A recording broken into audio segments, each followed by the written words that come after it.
Welcome, everyone, to AI Insights Conversations with the Experts, the first of a series of interview sessions focusing on artificial intelligence and the travel and tourism industry.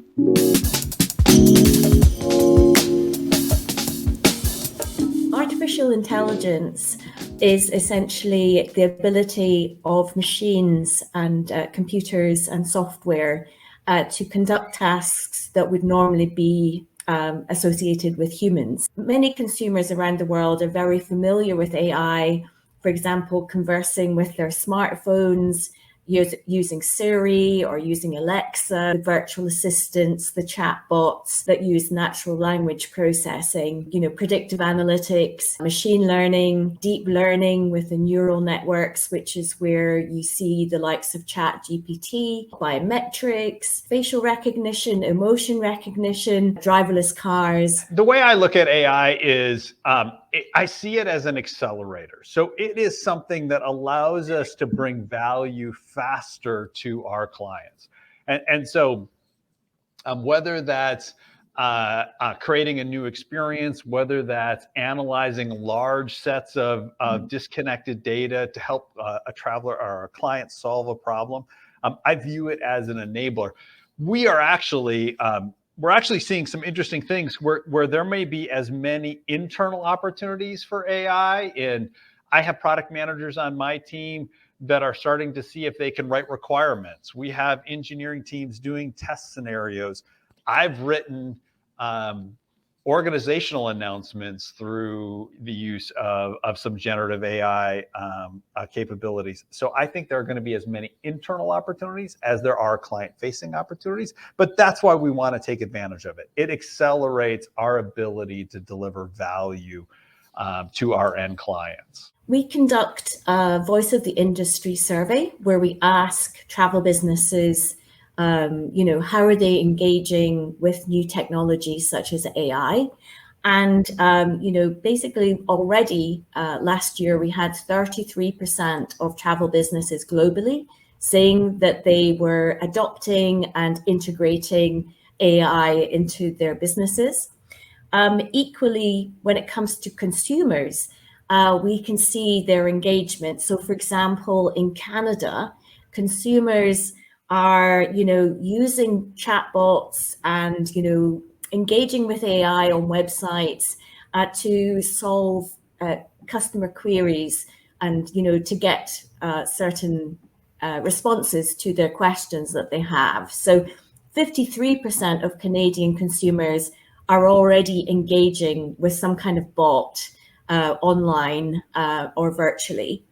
However, when you put it in context to Canadian consumers wanting customer service advice, they would rather prefer to talk to a human being directly. So 64% said that was their preferred option. Well, I think you've made yourself a lot of friends in the Canadian travel advisor community with the message that Canadians want to use a person. In terms of strategic priorities, it's not the number one priority. That was based on our research from last year, which it was big data and analytics, which I guess feeds into artificial intelligence. And then AI was a priority for about 50% of travel executives. There's been this sort of viral wave of interest in large language models, the LLMs. As exemplified by ChatGPT or Bard from Google. And it's a very intuitive tool. And obviously consumers are engaging with it for a variety of different reasons, including trip planning.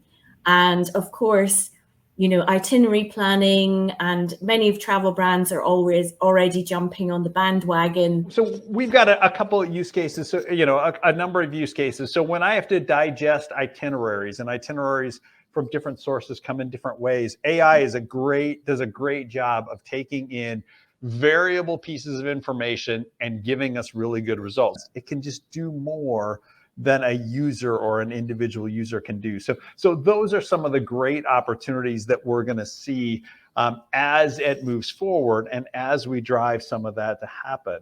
So I look at a couple big trends that I see in the travel space. One, you just have more information that's going out to travelers. Flights have you can have more fares on a flight. They might have more different fares, might have different attributes. Same thing with hotels and cars and transportation options. So more information is going out to a traveler. I think the other big trend we see is it's easier to share data. And then the third area we see I see is kind of overlapping journeys where I might start booking through Concur and I might change online. So those are the big trends. I think AI has an ability to simplify a lot of those activities for our travelers. And so again, AI is really good at streamlining a lot of information and then allowing the traveler to go, okay, but I'm looking at 100 hotels, I've got amenities. How do I narrow really quickly to my specific ask? So more information, the industry's got more information in it. So now we'll use AI so that we don't take all that complexity and make the traveler digest it, but really just help the traveler's booking experience by using AI to simplify some of that and make that happen. All right. When I was a kid, I read a lot of science fiction. And when robots are involved, things don't usually go so well. Now, that's my preamble. But I really want to ask you for some thoughts on the future of travel and what it might look like with artificial intelligence on the scene. So I think what we have to be careful of. So I'm all in on AI. I think it allows people to take away tasks so they can solve bigger problems. And we have challenges that we all want to solve. So I'm excited about it. But I do think we have to have the couple items that I would highlight. So I do think we have to have a privacy discussion. Mm-hmm. I'm going to use AI to personalize information out to the user. How much of their personal information am I going to use to make that happen? And who is using that information and how are they taking and doing that? I think there's a risk of confidence as people see results or that again, my valet parking example, maybe that makes travel managers or business leaders or procurement people back off from solutions.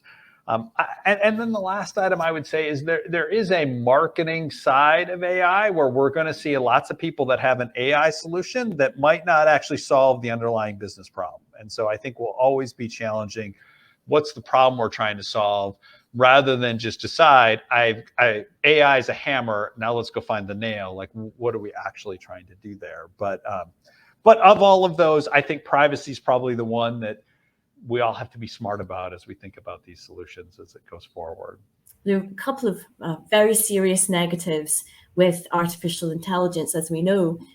Anybody who's watched, A Space Odyssey, but it's not just this sort of singularity in the sentient being. It's also the immediate risks to consumer safety, to data privacy, data sharing. All these questions to do with security online. Equally, you have the timeliness of the information. ChatGPT, the free version, its reference bank is 2 years out of date. We did a test at Euromonitor using it for itinerary planning, and one of the guys here, used Bakhmut in Ukraine, and basically the itinerary trip planning mentioned nothing about the war in Ukraine, the dangers to life.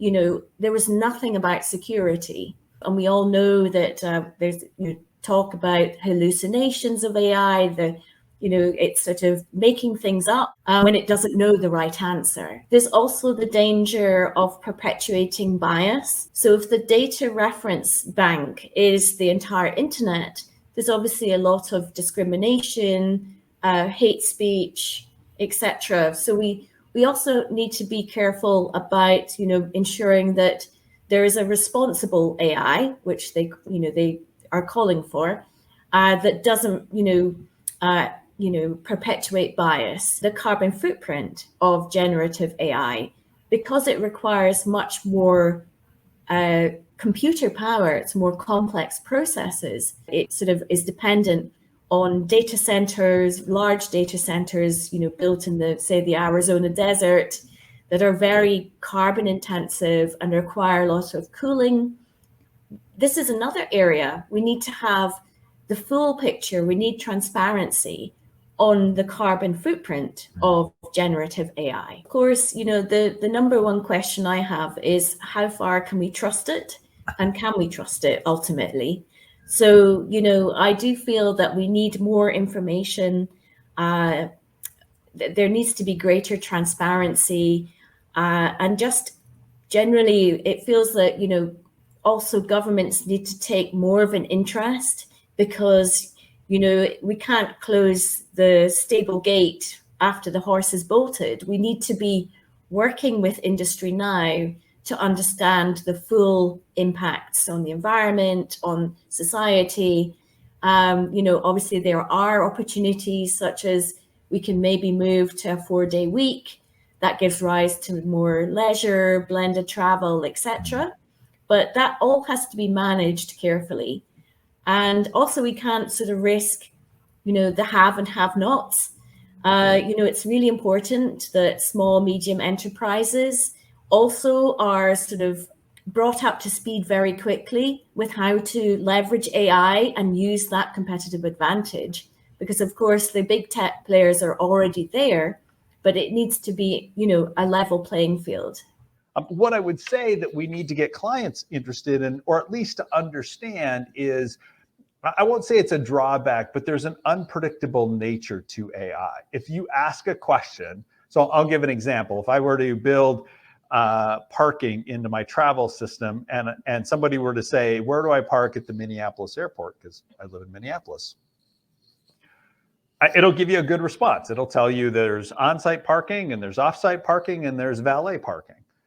And but for a travel program, I might talk to a travel manager who said, well, you can't tell them valet parking because we don't support that. Well, that's the unpredictable nature of AI. You asked a fairly generic question, and so it's going to give you a good response, but it may be a little bit unpredictable. And so that's an example of something that we've got to kind of think through if we want to be on the innovative side of that curve. The other two drawbacks that I would just want to highlight so people understand them, I think there's great potential in AI to personalize results. And so in the corporate space, those always run into what the traveler wants personally might be different than policy. So those are things we have to think through. And then the last item I would highlight is we just have to be conscious there's a cost to using AI, not just in the development, but in using all the models that have to be trained. There's a cost. And so everybody's not going to have to look and think about how they bring, how it changes the economic discussion related to offering that service to our clients. Now, in the mid-1990s, the internet disrupted or democratized, depending on how you want to look at it, the distribution of travel. How do you see AI impacting on travel distribution? As we've seen, the travel industry is highly digitalized, and it goes back to, the 50s with the emergence of the GDS. Then, as you say, the online travel agents, the early noughties, we had Airbnb and the sharing economy. And now we're in this new wave of automation, which has really been sort of accelerated because of these large language models. And so at the moment, the focus is on the sort of search and discovery and inspiration stage of the customer journey, where we're seeing AI coming into play. But that's not to say that ultimately it won't move into the booking realm of the travel journey. Business travelers, again, I think they will see over time a simpler booking experience, and they will be able to customize it more for them. So we had a little internal AI, something that somebody built as part of a hackathon where, again, you could look at a hotel result and just say, tell me something interesting about each one of these hotels. And it can instantly digest that. The other answer would be reading property descriptions of each of those hotels. So as a user, I can create my own experience. As an organization, I think you're going to see you're going to have a travel manager use AI to maybe find a solution across multiple sets of data. So I might be able to look at it and say, hey, tell me what you know about our travel into Dallas and our sales into Dallas and the productivity of our sales reps in Dallas. Like, how do those correlate, even though they exist in different systems? I think that's where finance and travel managers will be able to take complex questions and then get directionally correct. I don't say it as directionally correct answers in that will help them make better decisions as they kind of adjust and move their program forward. Now, I know that there are some new booking tools arriving on the scene today. What are some of the elements of those new booking tools? And if you're willing, can you offer some insights on what's on the horizon for the future? Yeah, I mean, so we always have new entrants into the market, whether they enter at a global space or they enter at a regional space. I think that's all good. It keeps us interesting. I think the definition of a booking tool is going to change. Some partners or people are in the market only as a conversational booking engine, not a traditional booking engine. So we're going to kind of see how that evolves. I think that what I want people to think about is beyond just the booking component. What are you doing to solve the broader problems within your organization, and how can we do more as a client, for our respective client? I think everybody's trying to use as much intelligence as we can to simplify that air car hotel experience and help that user make a really good decision. And one of the things you mentioned in the research was the phrase ultimate concierge. I'm wondering, what is the ultimate concierge, and how long do you see it taking before AI is able to fulfill that role? Well, the ultimate concierge, I think this is a great question because, ultimately it is a person, a machine, or a combination of both that provides a truly personalized, contextualized, seamless, and the ultimate delivery of customer service. So across the customer journey, before the trip, during the trip, afterwards, if there's any sort of refunds or cancellations that need to be sorted out. And so, there is this sense that the ultimate concierge is with you throughout the whole entire journey.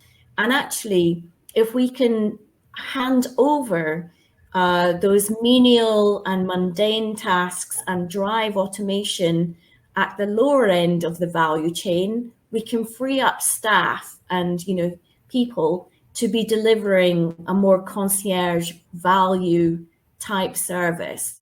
I think we should all take an interest in the topic of artificial intelligence because it does touch on everybody's lives. There are obviously advantages if we, can look at it pragmatically and see how we can leverage it because it is everywhere.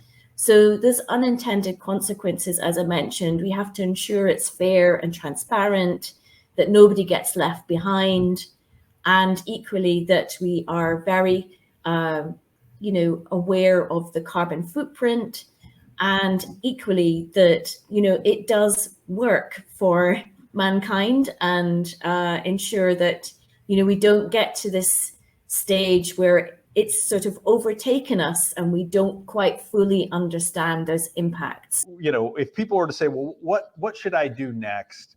So I'll give a couple insights that I do. So again, try to use it. Like, it is amazing if you go on to ChatGPT and you ask it questions, or you feed it information and say, I need to do an org announcement to this type of organization communicating this piece of information, and see what it comes back with. It's surprising how helpful it is. The second item I would argue, or I would highlight to people, is embrace that we're getting to a world where is the answer directionally correct? Like, is this a reasonable response for a traveler to help them move that through? And then the third item I would do is, and I have a favorite one of these examples, but look at some other industries and see what they're doing. And I'll highlight, there's a great TED Talk out there that I watched, and I thought this was amazing, but it was from the CEO of Khan Academy, and they were talking about how AI is helping tutor kids. So we all worry that AI is going to write everybody's paper and nobody's going to be very smart. And they built a little bot that he explained. So I deserve nothing outside of I watched the TED Talk, but it allows you, the AI will write a story. So his 4-year-old starts the story, a bear went into the woods, and then the AI writes the next line of the story. And then the child writes the next line of the story. Yes. And I think that is brilliant to just engage a 4, 5, 6-year-old into writing. But that's a good example of how can we really make something different. So I think the pandemic was interesting because it gave us tools to make work fit better into our lives. I'm doing this from an office, but I could be doing this from my living room and then run to a doctor's appointment. Like it made work fit into our lives versus our lives fitting into work. I think travel has to go through something similar where we start using tools to, make sure travel needs fit into our life. And when we do searches, it understands your calendar and it understands, that, date with your spouse on Friday night, you're going to be back for that. And that's a priority. So let's tailor our searches. Let's make our decisions associated to that. Rather than sort of put our head in the sand, be pragmatic and see how can we use this tool, because ultimately it's here, the genie is out of the bottle, and we need to also provide that unique value add, which the bot or ChatGPT or the language model can't provide without that very important human sort of level of experience.